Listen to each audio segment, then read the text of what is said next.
और स्टेज पर आमंत्रित करता हूँ हमारे आदरणीय Shri Jayaprakash Ingade, senior vice president CEC, कृपया।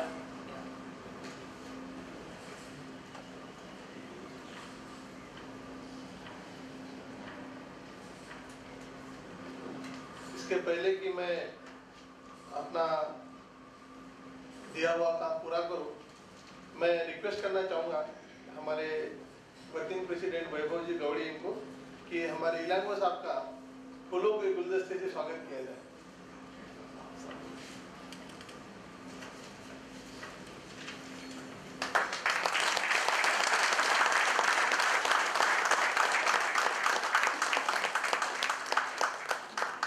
और शरद जी नलारे को रिक्वेस्ट करता हूँ, हमारे के सेठी यहाँ पे है, उनका भी फूलों के गुलदस्ते से स्वागत किया।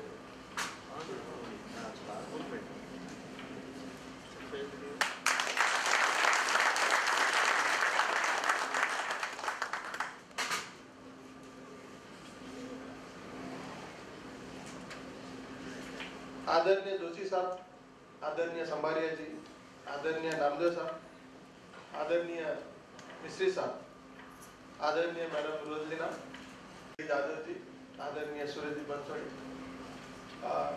और सभी साथी, जो काम मुझे दिया गया है सीईसी की तरफ से कि ये जो कॉन्फ्रेंस होने जा रही है, इसका ओवरव्यू आप सभी के सामने मैं प्रस्तुत करूँ। थोड़ी डिफिकल्टी ये है कि कुछ भाई लोग हिंदी समझना थोड़ी कठिनाई मानते हैं, कुछ भाई लोग हैं जो अंग्रेजी समझना थोड़ी कठिनाई मानते हैं।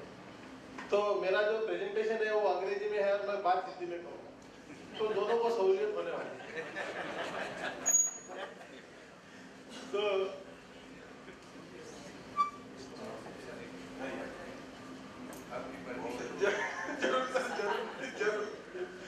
जरूर प्लीज। इसकी जो पार्श्वभूमि है वो समझना हमारे लिए काफी महत्वपूर्ण है, ऐसा मैं समझता हूँ। एक्सेलरेट टू एक्सेल, ये जो थीम है हमारे सीईसी में, इसके ऊपर काफी बहस हुई कि भाई हम जो कॉन्फ्रेंस करने जा रहे हैं इसकी थीम क्या होगी।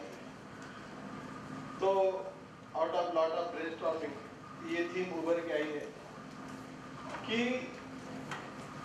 हमें जरूरत किस चीज की है।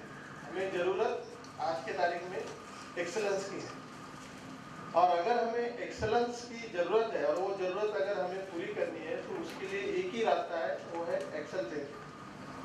We have to really accelerate to achieve the excellence. इसमें एक जो वर्ड है एक्सेल में, जो पीछे में एक और एल ऐड हुआ है, तो उसका मतलब ऐसा है कि एक्सेल विथ लव।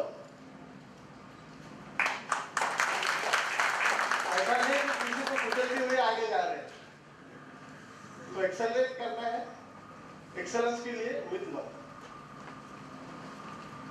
थोड़ा सा हिस्ट्री हमारे एसोसिएशन की, क्योंकि बहुत सारे साथी यहाँ पे पहली बार आए हुए, एसोसिएशन के बारे में पता होना बहुत जरूरी है। एसोसिएशन की लाइफ में कई सारे अप्स एंड डाउन्स आए हैं, उसका मैं छोटा सा जिक्र आप लोगों के सामने करना चाहूँगा। सबसे पहले हमारे एसोसिएशन जो ये थी मुंबई बेस्ड एसोसिएशन, जिसको लोग कहते थे, ये 1991 में इस्टेब्लिश हुई। और इसके जो फाउंडर थे उसमें से जो गिने चुने नाम जो मैं लेना चाहूँगा यहाँ पे, श्री पीडी गवई साहब, Shri Arun Dolar ji, Shri W S Pawar, Shri S N Babar, Shri Sharad Yadav, Shri DV Yadav और श्री अरविंद पुर्णे, ये जो लोग थे शुरू में जिन्होंने अपने संगठन की स्थापना की, इसमें लोग, इन लोगों का फोकस एरिया जो काम करने का था उसमें पेबैक टू सोसाइटी एक बहुत बड़ा उद्देश्य के संगठन के सामने था। फिर इन लोगों ने डॉक्टर बाबा साहब अम्बेडकर जी की जयंती सेलिब्रेशन और महापरिनिर्वाण दिवस जो हम लोग 6 दिसंबर को मनाते हैं हर साल, उसकी शुरुआत इन लोगों ने की। फिर रिक्रूटमेंट प्रमोशन के बारे में भी मैनेजमेंट के साथ काफ़ी इन लोगों ने डायलॉग इस्टेब्लिश करने की बातें की। उन लोगों ने जो मेजर माइलस्टोन अचीव किए थे उसमें से कुछ चंद माइलस्टोन मैं आप लोगों के सामने मुंबई हाई कोर्ट में एक पिटीशन दायर की थी डीपीसी मेंबर, जो आज हम देखते समय थे। तो ये हाई कोर्ट में पिटीशन थी, एसोसिएशन ने डाली हुई। वो पिटीशन जीतने के बाद हमारे डीपीसी में SC/ST के मेंबर आने शुरू हो गए। देन हॉलीडेज और डॉक्टर बाबा साहब आम्बेडकर जयंती, ये एक मुद्दा था जिसके ऊपर हमारे कंपनी में थोड़ा माहौल भी खराब हो गया था उस टाइम। हमारे पुण्य जी के ऊपर स्टैबिंग भी हुई थी, तो वो माहौल भी एक हाई एसोसिएशन ने देखा हुआ। देन पोर्ट्रेट का इशू हुआ, बाबा साहब आम्बेडकर का पोर्ट्रेट आज हमारे पेट्रोलियम हाउस में फायर में जो दिखता है, वो लगाने के लिए भी काफ़ी माहौल थोड़ा सा अनस्टेबल हुआ था। पुलिस कंप्लेंट हुई थी, चार्जेस हुई थी, सस्पेंशन हुई थी। एम्बुलेंस का एक इशू हुआ, उसमें भी काफ़ी सारे प्रॉब्लम हम लोगों ने आज तक झेलने की कोशिश की। उसमें सबसे बड़ा एक प्रॉब्लम जो हमारे जोशी साहब ने सॉल्व किया रिसेंटली, तो एसोसिएशन उसके लिए सर आपकी बहुत बड़ी शुक्रगुजार है, क्योंकि ये इशू उसके बाद में ये जो बॉम्बे बेस्ड एसोसिएशन थी उसमें स्प्लिट भी आ गई, 2 एसोसिएशन बन गए। उसके बाद में क्या हुआ, 1999 के टाइम में एक नए लड़कों का, जिसको हम यंग लीडरशिप का राइजन बोलते हैं, राइज ऑफ यंग लीडरशिप 1991 में हुई। उसके बाद में हमारी कंपनी में विशाख रिफाइनरी है, विशाख रिफाइनरी में भी एक एसोसिएशन थी, आज भी है। 1991 में एसोसिएशन इस्टेब्लिश हुई, 1981 में एसोसिएशन इस्टेब्लिश हुई। ये एसोसिएशन को फाउंडर्स में से जो गिने चुने लोगों का नाम मैं लेना चाहूँगा, जोगैया जी, YPR शेखर, जगपति राव, ये जो लोग थे शुरू के दिनों में एसोसिएशन जिन्होंने इस्टेब्लिश की। ये एसोसिएशन का फोकस एरिया था रिक्रूटमेंट, प्रमोशन और बैकलॉग्स और कास्टिज्म, जिसको वायजाग रिफाइनरी के लोग शुरू से ऐसा मानते हैं कि भाई वहाँ पे इस बारे में थोड़ी ज़्यादा इनसे इंटेंसिटी थोड़ी ज़्यादा है। वायजाग रिफाइनरी के जो माइलस्टोन थे कमेटी के, उसमें 1978 में रिक्रूटमेंट जो था, reservation implemented with some clause, कुछ क्लॉज थे उसमें। वहाँ पे ये देखा गया कि भाई कास्टिज्म की वजह से उसमें फ्लॉ आ गए, तो ये भावना ध्यान में रख करके ये एसोसिएशन का फाउंडेशन हुआ। 1988 में रिक्रूटमेंट बैकलॉग पूरा वाइप आउट हुआ, वहाँ पे एसोसिएशन के जो एसोसिएशन जो काम कर रही थी उसकी वजह से 1991 में promotion backlog was brought under control. Then 2002 में 2001-2002 में स्प्लिट इन द एसोसिएशन, वहाँ भी एसोसिएशन स्प्लिट हो गई, SC अलग हो गए, ST अलग हो गए।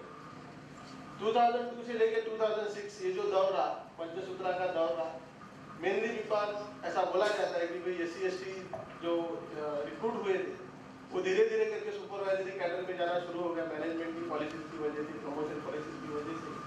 और जब सुपरवाइजरी कैडर में कोई SC/ST का जब ऑफिसर जाता है तो उसके अंडर में काम करने वाले लोगों को थोड़ी सी हिस्ट्री स्टार्ट होती है। तो that was the main reason to brought this Panchsutra issue on the forefront, ऐसा माना जाता है वायजाग रिफाइनरी में। फिर ये जो इशू सॉल्व करने के लिए 2006 में कमिटीज बनाई गई, फैक्ट फाइंडिंग कमिटी और रोस्टर कमिटीज भी बनाएगी।